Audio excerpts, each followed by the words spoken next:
हाँ, महिलाएं थोड़ी संकीर्ण विचारों की होती है ना, लेकिन पुरुष ब्रॉड माइंडेड होते हैं।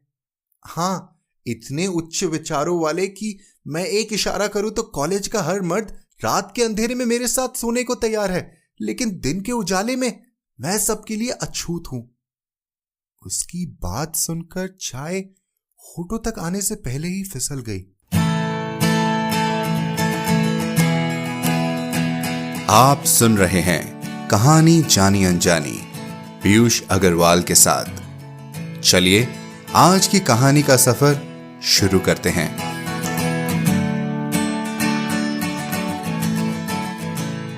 नमस्कार दोस्तों, आशा करता हूं आपने हमारी अनकही कहानियां प्रतियोगिता की विजेता कहानियों की पहली कहानी कामयाबी पिछले सप्ताह सुनी होगी। अगर नहीं तो जरूर सुनिए, क्योंकि ये हौसला अफजाई सिर्फ हमारे लिए नहीं बल्कि उन राइटर्स के लिए भी है जिन्होंने हमसे, आपसे अपनी लिखी हुई कहानियां, अपने जज्बात साझा किए। इसी सिलसिले को बढ़ाते हुए आज हम लाए हैं अनकही कहानियां की फर्स्ट रनर अप कहानी अछूत लड़की। ये कहानी लिखी है डॉक्टर सुषमा गुप्ता जी ने।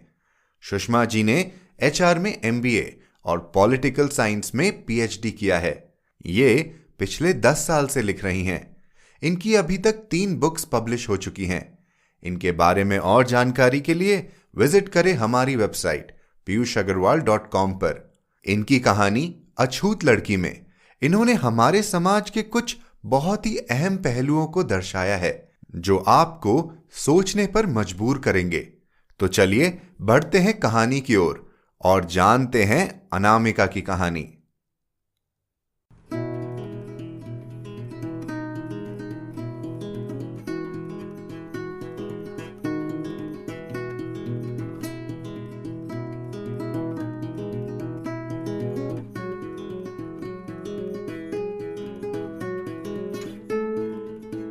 अछूत लड़की, डॉक्टर सुषमा गुप्ता। मोबाइल उठाते ही दूसरी ओर से उसकी खुशी से सराबोर आवाज छहकी, मैम, मैंने अपना लक्ष्य हासिल कर लिया है। हमने उन गुनहगारों को सलाखों के पीछे पहुंचा ही दिया। क्या सच में? मैंने खुशी और आश्चर्य मिश्रित भाव से पूछा। हाँ मैम, और यह सिर्फ आपके सहयोग की वजह से हो पाया है। थैंक यू शब्द बहुत छोटा है आपके सहयोग के लिए, लेकिन फिर भी आपका तहे दिल से आभार। ऐसा नहीं है अनामिका, यह लड़ाई तुमने अपनी इच्छा शक्ति से जीती है।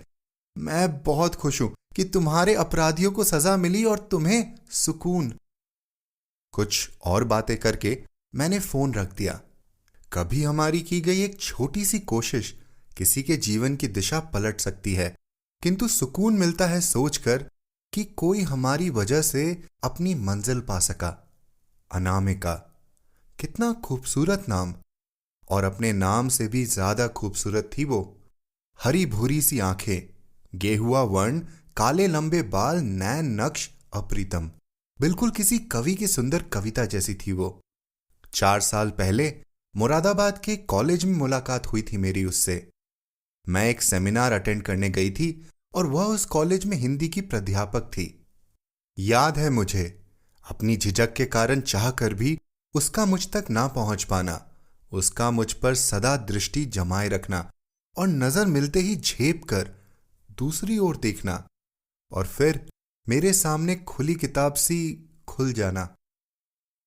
मेरी किताबों की बड़ी प्रशंसक थी वो, और हमारी बातचीत भी इसी बिंदु से शुरू हुई थी। जब सेमिनार में वह मुझसे नहीं मिल पाई तो अगले दिन वह मेरे गेस्ट हाउस पहुंच गई थी। वैसे मिलना तो मैं भी चाह रही थी उससे। पता नहीं उसकी ओर मुझे क्या आकर्षित कर रहा था।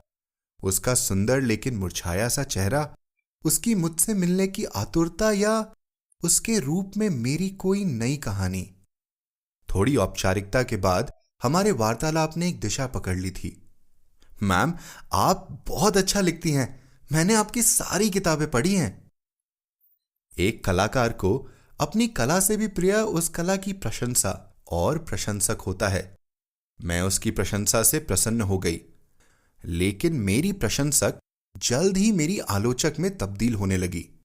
मैम, आप समाज को केवल खूबसूरत पहलू से ही दर्शाती है ना, कभी समाज का वास्तविक रूप भी दिखाइएगा ना अपनी किताबों में। बहुत कम लोगों में अपनी आलोचना सहने की शक्ति होती है और मुझ में वह कम ही थी।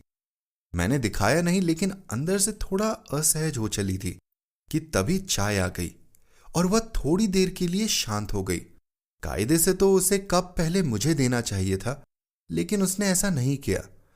अपना कप उठाकर वो उस पर गोल गोल अंगुली फिराने लगी। वह फिर अपना ज्ञान बघाड़ना न शुरू कर दे, इसलिए मैंने बात उसकी ओर मोड़ दी। कुछ अपने बारे में बताओ, नई हो इस कॉलेज में। मैंने नोटिस किया है कि तुम सबसे अलग थलग सी हो, कोई खास वजह? एक व्यंग्यात्मक मुस्कान उसके चेहरे पर फैल गई। क्योंकि मैं अछूत हूं। चाय का एक गरम घूंट सट से मेरे गले से उतर गया। अछूत? मैं शुद्ध ब्राह्मण और ये। मन मेरा कुछ भी सोच रहा हो, लेकिन आधुनिकता तो दिखानी थी। आजकल कौन मानता है ये जात पात? सब मानते हैं मैम। ना मानने का नाटक केवल आदर्शों में होता है। यथार्थ तो वही है जो देश में सदियों से चला आ रहा है।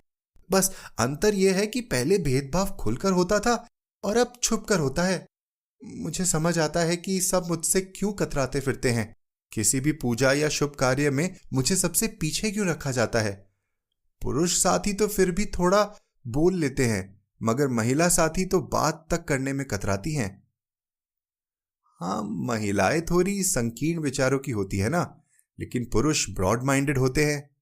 हाँ, इतने उच्च विचारों वाले कि मैं एक इशारा करूं तो कॉलेज का हर मर्द रात के अंधेरे में मेरे साथ सोने को तैयार है, लेकिन दिन के उजाले में मैं सबके लिए अछूत हूं। उसकी बात सुनकर चाय होठों तक आने से पहले ही फिसल गई। जहां तक मैं समझती हूं आजकल ऐसा बहुत कम होता है, लेकिन लगता है तुमने बहुत कुछ सहा है। हाँ मैम, सहा है मैंने बहुत कुछ। इसलिए तो कहती हूं कि आपने अब तक समाज का उजला पक्ष ही देखा है। मेरे साथ चलिए, मैं आपको इसका स्याह पक्ष दिखाऊंगी।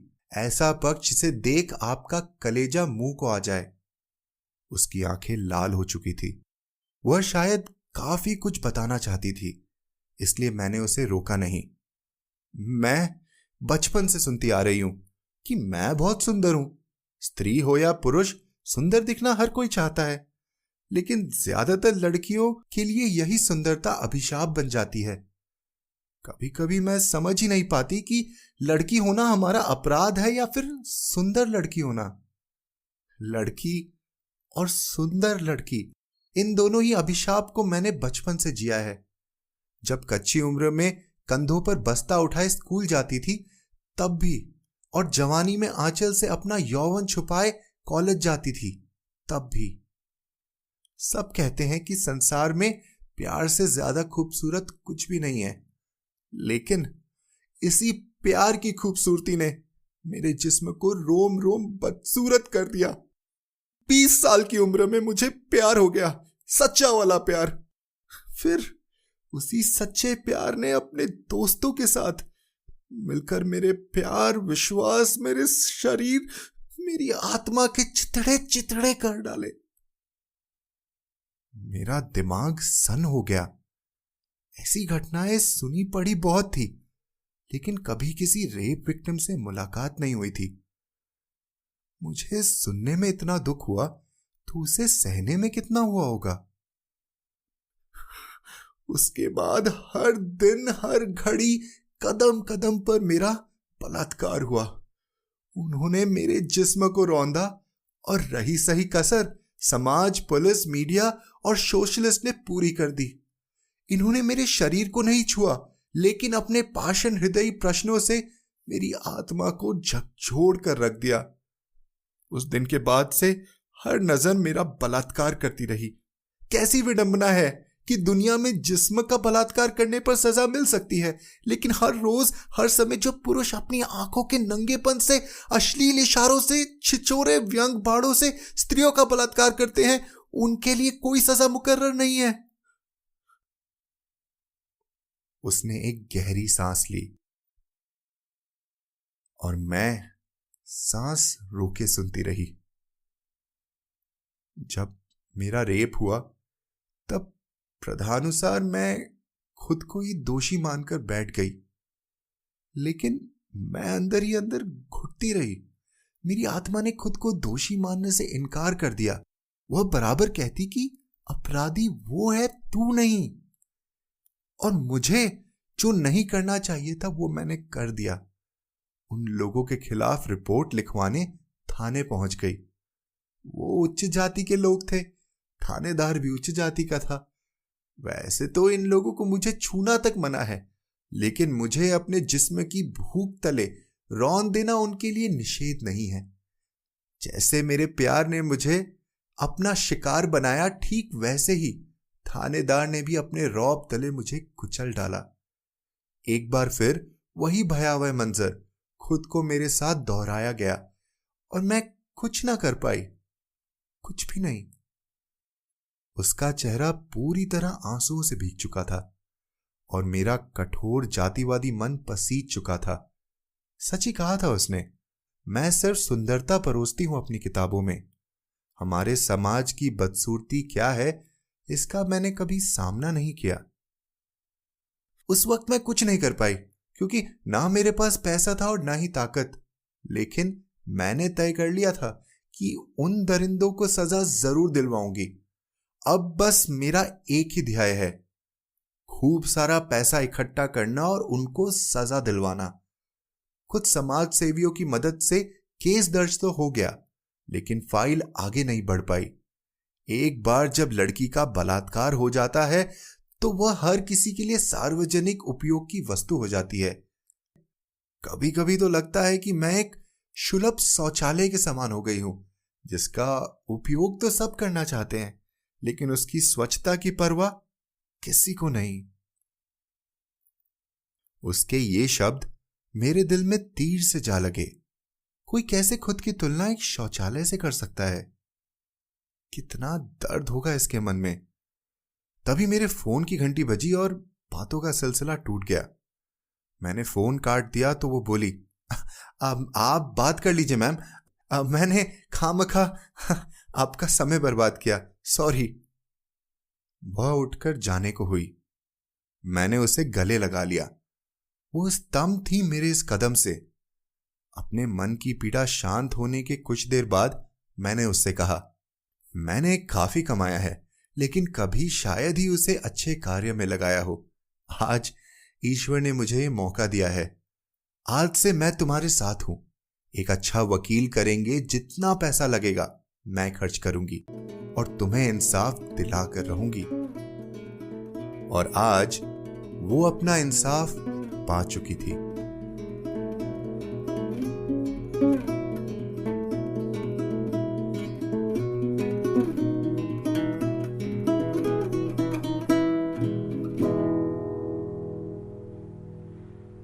डॉक्टर सुषमा जी, जी वेलकम। बहुत बहुत शुक्रिया आपकी कहानी हमारे तक पहुंचाने के लिए और अछूत लड़की जैसी कहानी लिखने के लिए, क्योंकि आपकी कहानी में इतनी सारी बातें हैं, इतने सारे भाव हैं, इतने सारे मुद्दे हैं जो सामने आते हैं, जो ऐसे पढ़ने में कहा जाए तो बहुत ही आम मुद्दे लगते हैं, क्योंकि हमारे आसपास रोज ही हमें खबरें सुनने को मिलती है।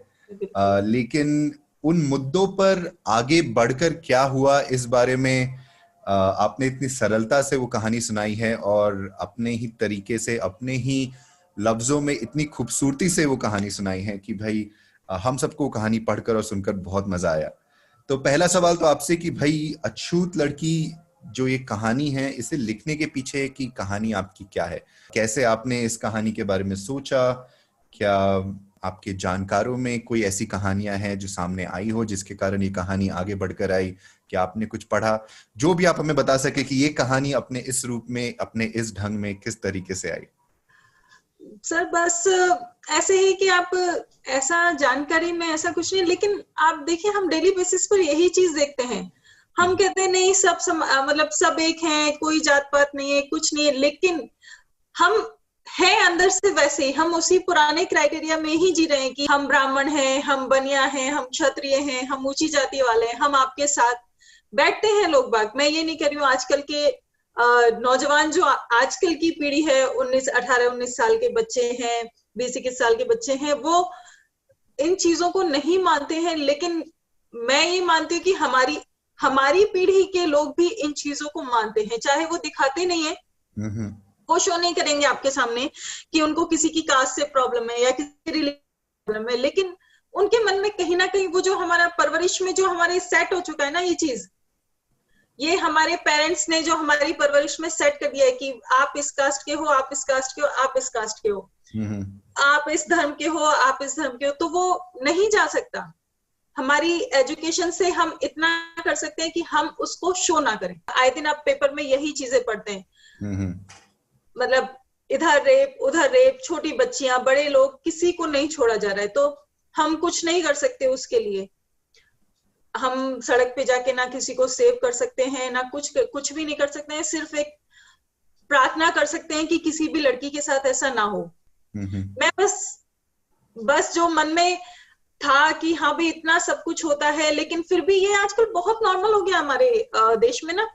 डेली आपको न्यूज में देखिए, डेली आप पेपर में पढ़िए, डेली बस यही सुनने को मिलता है। एक आपका कॉलम तो इसी चीज से भरा होगा, चाहे वो बच्ची हो, चाहे मिडिल एज हो, मतलब ओल्डर एज भी आजकल सेफ नहीं है। तो हम क्या कर सकते हैं? हम सिर्फ लिख सकते हैं इस चीज को बंद करवाने में। जो कर सकते हैं वो फिजिकली इस चीज को बंद करवाने में सहयोग कीजिए। नहीं कर सकते तो आप कम से कम सोचिए, अपने जो आपकी अगली जनरेशन है उसमें ऐसे संस्कार आप डालिए कि ऐसा ना हो आगे होके।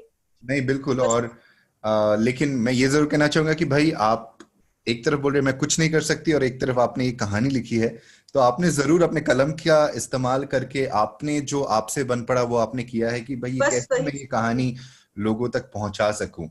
कहानी में कई सारे मुद्दे हैं, लेकिन जैसा कि आपने कहा, दो खास मुद्दा जिस पर आपने बातचीत की है, वो एक है धर्म या कास्ट के हिसाब से जो ऊंच नीच, जो जात पात के जो किस्से होते हैं हमारे आसपास वो, और दूसरा कि भाई एक लड़की जिसके साथ रेप किया गया है उस पर क्या गुजरती है। मुझे जो खास बात ये लगी जब मैं कहानी पढ़ रहा था कि दोनों ही कारण से हमेशा लड़की ही अछूत हो जाती है।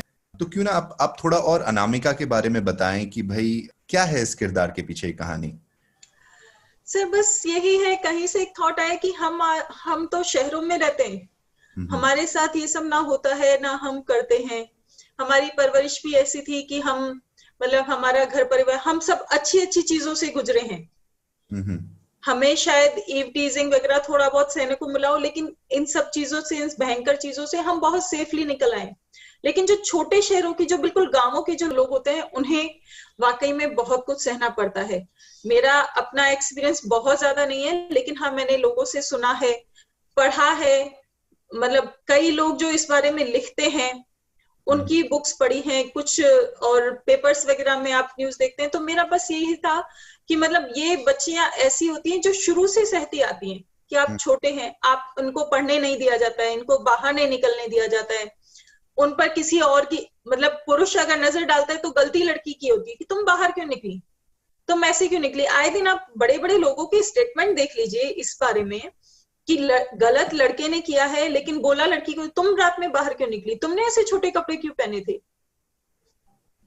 तुम पब डिस्को में जाती हो, गलती तुम्हारी है। क्यों भाई, तुम अपने लड़कों को अच्छे संस्कार नहीं दे सकते कि लड़की जैसे दूसरे की लड़की है, तुम्हारी भी तो अपनी बहन है, तुम अपनी बहन के बारे में क्या सोचते हो, उसके साथ कोई गलत कर दे तो तुम उसे मारने पे तुल जाते हो, और तुम किसी के साथ वही चीज तुम किसी के साथ करके आ रहे हो, वो तुम्हारा शौक है, उस लड़की की गलती है क्योंकि वो बाहर पब में थी, या वो बाहर डोल रही थी, या उसने इंग्लिश कपड़े पहने थे, या छोटे कपड़े पहने थे, या ज्यादा बोल रही थी।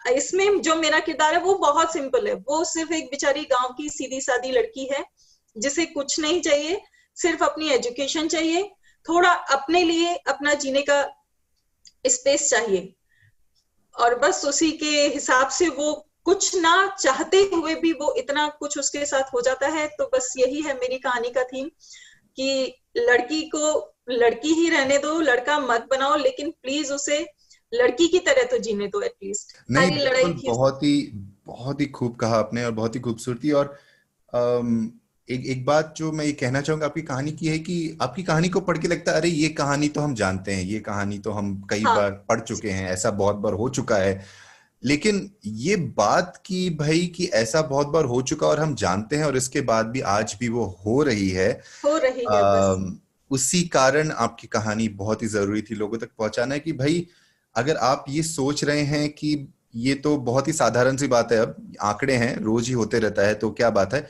अगर ये ख्याल हमारे इस कहानी को सुन के आ रहा है तो कुछ हमारे समाज में, कुछ हमारी सोच में कहीं पर न्यूज मीडिया के कारण कहीं पर हम अपने अंदर की उस इंसानियत को खो चुके हैं जो चाहिए ताकि इस तरह की बातें ना हो, जैसे जैसे हम आगे बढ़े आने वाली पीढ़ियों को ये सब सामना ना करना पड़े। तो बहुत ही धन्यवाद, आपने एक कहानी लिखी। चलते चलते मैं बस आखिर में आपको यही कहना चाहूंगा कि एक मोमेंट है आपकी कहानी में जो मुझे बहुत ही खूबसूरत लगा, और पढ़ते समय भी मैं उसे 2-3 बार पढ़ा क्योंकि बहुत ही विजुअली इंटरेस्टिंग था, जहाँ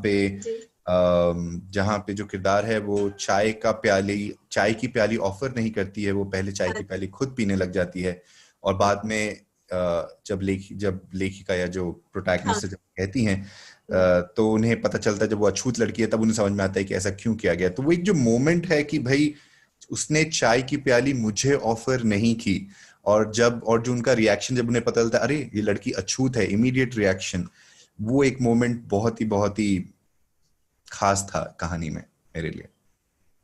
शुक्रिया sir, thank you so much. मैं बताना चाहूंगा सुनने वालों को कि सुषमा जी जयपुर में रहती हैं, मतलब अभी बैंगलोर में रहती है लेकिन है जयपुर राजस्थान से, और इन्होंने कई कहानियां लिखी है, इनकी कहानियां पब्लिश भी हुई हैं। तो अगर आप इनकी और कहानियां पढ़ना चाहते हैं तो जरूर हमारे शो नोट्स पर देखिए, हम इनकी किताबें, इनकी कहानियों की लिंक वहां जरूर डालेंगे।